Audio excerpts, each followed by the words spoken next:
Hello and welcome back to 365 Days with mxmtoon, but with a twist. I'm Maya, a singer, songwriter, video maker, and Oakland native. I'm also a huge fan of history. I love untold stories, gross facts, hidden secrets, anything weird, dark, and funky from the past. This month, we have some very special episodes. Each week, one of my friends will be taking over the podcast to share their favorite deep cuts with you. This week, we have a host who is a fellow singer-songwriter and fellow ukulele lover, Dodie. Take it away, Dodie. It's 365 with Dodie. New facts every day, so don't leave too soon. I'm gonna teach you stuff, no it won't be tough. Gonna go a year till you've had enough. It's 365 with Dodie. Today, in 1912, the luxury passenger liner, the RMS Titanic, hit an iceberg in the middle of the northern Atlantic Ocean. The ship had been touted as unsinkable, so at first the crew and passengers didn't think that grating against an iceberg was cause for serious alarm. But over the next 2 hours and 15 minutes, it became abruptly clear that the huge ship was going to disappear into the ocean, and that not everyone on board was going to make it out alive. But let's reverse and talk about what got the Titanic to that disastrous moment with the iceberg. In the early 1900s, the White Star Line decided to build a trio of luxury liners, the Olympic, the Titanic, and the Britannic. They were to be the largest and fanciest luxury liners the world had ever seen. Luxury liners were a big thing at the time because they were the only way to cross the Atlantic in style, and the upper classes of Britain and America were super enthusiastic about a fashionable way to travel between the continents.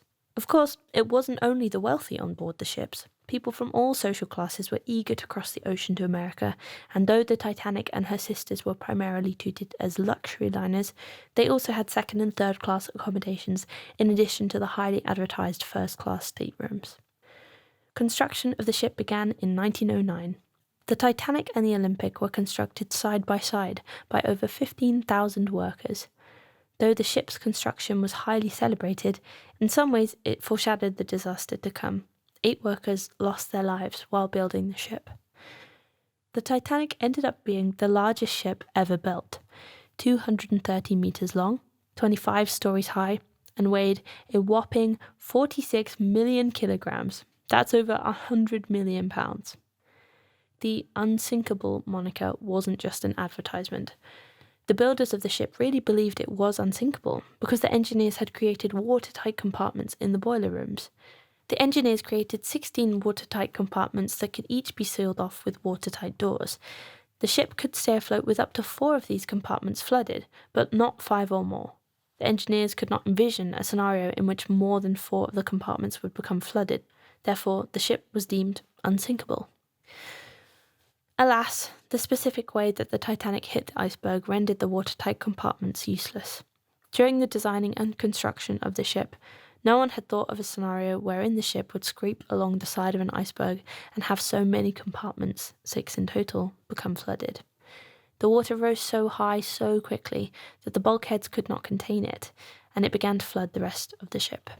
The ship's commanders had received several warnings of ice in the area earlier in the night, but they kept barreling forward at full speed, hoping to reach New York a day early. There was also fog in the air, and when the lookouts finally caught sight of the iceberg approaching, there wasn't much time to turn, as the iceberg was only a quarter of a mile away. The ship began to turn when the navigators got the emergency signal, but it was going so fast and was so large that it was unable to avoid the iceberg, and instead scraped against it on the side. The irony is, if the ship had hit the iceberg head-on, the watertight compartments might have saved the Titanic from sinking. But as it was, a totally unplanned scenario sank the ship. As if that weren't bad enough, the whole unsinkable thing had made it so that the ship was not equipped with enough lifeboats to save everyone aboard.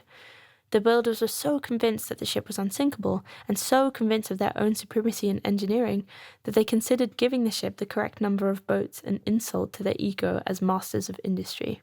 It carried only the minimum amount allowed by shipbuilding regulations, which was written when ships were much smaller than the Titanic, and thus needed fewer lifeboats. The Titanic only had 20 lifeboats, while to carry all its passengers it would have needed 48. Paradoxically, the ship's builders thought that having all the lifeboats required for the passengers would have made passengers think the boat wasn't safe. As it turned out, the boat wasn't safe and it didn't have enough lifeboats. To make things even worse, the crew members manning the lifeboats were not alerted to the seriousness of the situation with the lifeboats until half the boats had already been sent off to the sea, with less than half of their capacity filled. This caused far fewer people to be rescued than was theoretically possible. As the situation grew more dire, the bow of the Titanic, where the water was congregating below decks, began to sink into the sea. As the ship sank, the wireless operators tried to signal to other ships in the area, but as it turned out, the closest ship was 93 kilometres away, and it would take 4 hours for that ship, the Carpathia, to reach the Titanic. By that time, the ship was sunk, and the people in life jackets in the water had all died of hypothermia. It's estimated that the water was minus 2.2 degrees Celsius that night. 2,200 people were on board the Titanic, and only 704 survived. One of the conspiracy theories is that millionaire J.P. Morgan plotted the sinking to kill his rivals, Jacob Astor, Benjamin Guggenheim, and Isidor Straus. There wasn't much evidence, except that all of those men did indeed die when the ship sank. That definitely put Morgan in a weird position. Fans of the theory tweeted the fact that Morgan was supposed to travel on the ship, but cancelled at the last minute, almost like he knew something was afoot. The conspiracies only get crazier from there. There's one that the Titanic didn't actually sink, that the sinking was actually an insurance scam, a tale as old as insurance. That theory hinges on the sister ship, the Olympic, which was being repaired at the same time of the sinking. I guess the idea there was maybe they switched one giant damaged ship out for another. Yeah, that theory doesn't make a ton of sense.